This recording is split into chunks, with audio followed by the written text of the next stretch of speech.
The following program may contain coarse language, violence, nudity, mature subject matter, or scenes which may not be suitable for all viewers. Viewer discretion is advised. This is the X-Zone Broadcast Network, broadcasting worldwide on broadcast affiliates and satellite program providers, including CNN Broadcast Network, Sirius Satellite Network, Star Media, Good News Radio Network, Angel Broadcast Network, Wiki Broadcast Network, and WPBN TV. For more information on the X-Zone Broadcast Network, visit us at www.xzbn.net.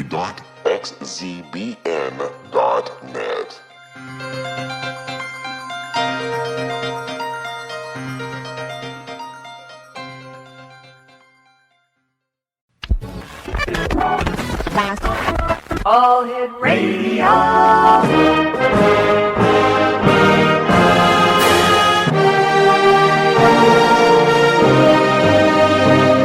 Welcome to the X-Zone, a place where fact is fiction and fiction is reality. Now, here's your host, Rob McConnell.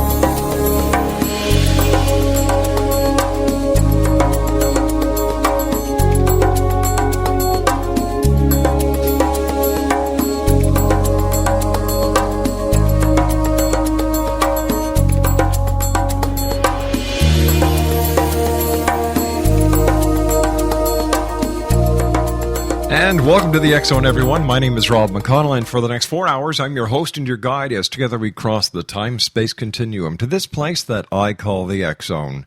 It's a place where people dare to believe and dare to be heard. It's a place where fact is fiction and fiction is reality. And the X-Zone comes to you Monday through Friday from 10 p.m. Eastern until 2 a.m. Eastern on the X-Zone Broadcast Network and our growing family of broadcast affiliates right around this great big world of ours. If you'd like to send an email, xzone@xzoneradiotv.com. On all social media sites, X-Zone Radio TV.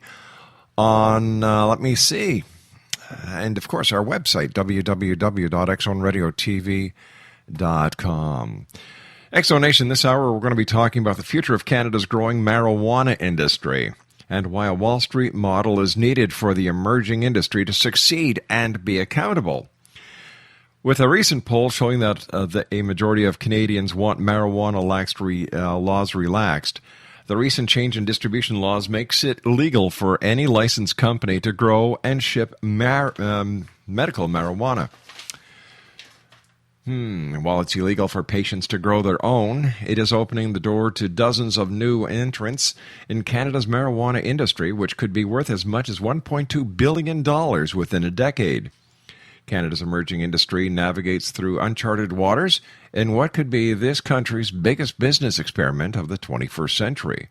So, what is the best way to ensure a legal, fair, and accountable business model for the ever-changing and yet still untested industry? Well, this is where my guest this hour enters. He's a Wall Street commodities expert. He's also the CEO of Americanex, the first fully electronic marketplace exchange for the cannabis industry. Joining me now is Steve Janjic. And Steve, welcome to the X-Zone. Rob, it's a pleasure to be here, and thank you for having me this evening. How did you ever get into this business, and what's the connection between Steve Janjic and marijuana? Well, I've spent the past 25 years in the electronic markets on Wall Street. Mm-hmm. And over the past 5 years, one thing that has resonated as this industry has really grown, but grown at such a tremendous pace, is we're seeing that there hasn't been a full distribution channel set up. So what's happened both in Canada as well as the United States is there are many people growing the product, but the tracking of the product and tracking of the revenue for taxation just doesn't exist. So as we've seen in Colorado, what's happened is tremendous shortfalls to the revenue coffers for the state because they really don't have a good tracking service in place. And what we've done is we've built the first fully electronic marketplace so it gives them the trackability, the traceability, the transparency they need to be able to manage this business that's growing so fast. Why is it so important these days that the marijuana laws are relaxed and people are allowed to toke it up at will, where just 5 years ago a person caught with a couple of joints would be thrown in the slammer? Why the change?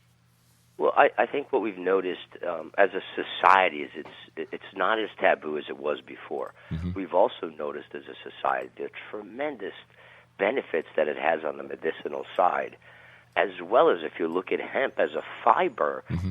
It's amazing as it's one of the strongest fibers in the world. So I think we're noticing as a society that there are these tremendous benefits, and we're evaluating it to make sure that we're able to benefit from that. So what I think you're noticing in many states in the U.S., at this point we're almost 30-some-odd states that are legally on a medicinal level, and many now on a recreational level. The one biggest concern in the marketplace has been that the product doesn't end up in the wrong hands. One thing we've realized as a society, and we've learned from tobacco and from alcohol, mm-hmm. is if you actually legalize it and regulate it, it becomes more difficult for it to end up in the wrong hands. And you start to eliminate the black market, which feeds the children of the world. So we ensure a fair and orderly market, and we ensure that this, if we're going to legalize mm-hmm. it, that we can control it. All right, let me ask you this. How are you going to get away from the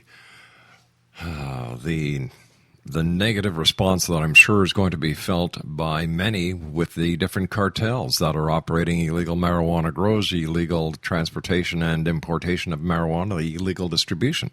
How are you going to curtail that? Well, I think one of the things we have noticed is that as you legalize that marketplace, mm-hmm. they tend to actually leave the marketplace and move to other products. That's right, or they go on to bigger and more dangerous products, and that's my only concern. Stand by, Steve. You and I have to take our first commercial break. We'll be back in 2 minutes. Exonation Steve Janjic is our special guest this hour, and Steve and I will be back on the other side of this very short commercial break in 2 minutes as we continue talking about the future of Canada's growing marijuana industry, and his Steve's website is www.americanex.com. My name is Rob McConnell. This is the X Zone, and I'll be back. Don't go away.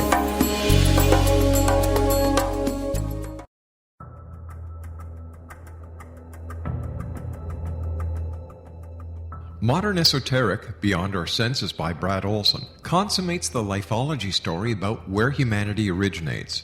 It is the lost continents, the primitive wisdom, the mythos of creation, and the rethinking of ancient history as we are taught in academia. There is much more to the story than what we have been told. As this is the first book in the Esoteric series, Modern Esoteric starts at the beginning of time and accelerates up to this modern age. Future Esoteric is book 2 in the series and takes a forward-looking position ahead of today with an open and honest examination of the ET issue and various unexplained phenomena. To discover the writings of author Brad Olson, visit www.bradolson.com. That's www.bradolson.com.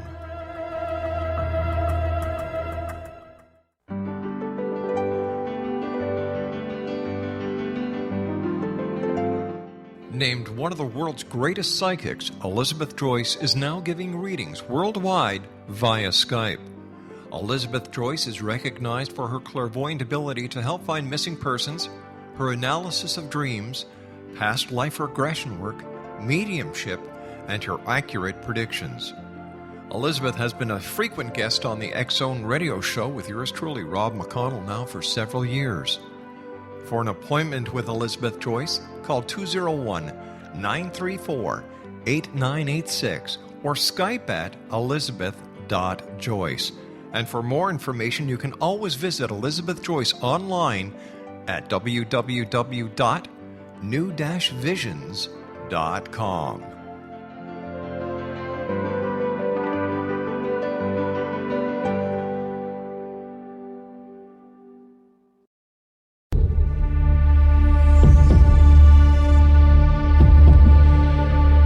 Welcome back, everyone. Steve Janjic is our special guest this hour. www.americanex.com. That's AMERCANEX.com. and he is the CEO of American X, the ACE Marketplace, American Cannabis Exchange, which offers cutting-edge infrastructure, tools, technology, and real-world cannabis trading experience.